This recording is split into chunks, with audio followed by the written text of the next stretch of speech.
But in the meantime, the market's also holding out, so it's not too weak a morning. We are actually outperforming most of our emerging market peers, and the rupee is having a strong morning. But as always, let's go across to Atul now of HDFC for his pick of the week. Atul, what are you recommending? What's the stock of the day, or stock of the week rather? Good morning, Samina, and good morning to all our viewers. Our stock of the week is LIC Housing Finance. It is the second largest housing finance company promoted by LIC and has a mortgage portfolio of 1760 billion at the end of Q2 FY19.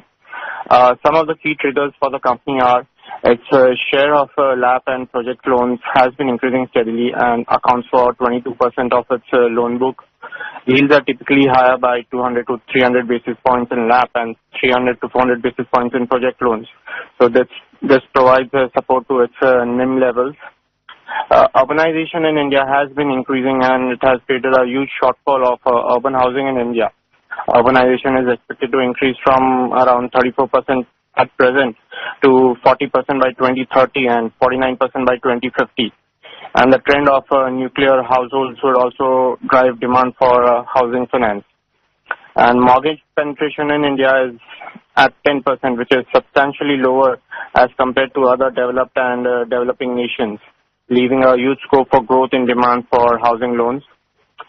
Despite higher slippages of late, its asset quality remains within comfortable levels and below industry average. And the recent hikes in its lending rates would provide support to its NIMs.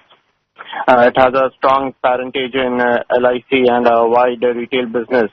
This provides comfort on the stock. So we are recommending LIC Housing Finance with a target of 548 over the next 1 year. Right, so it's LIC Housing Finance. It's a recommendation coming from Atul of HDFC Securities. Atul, good morning. Thanks for that. That, of course, wraps up this edition of the show of Opening Trade. Thanks for watching. There's a lot more programming on the other side, so keep it with us.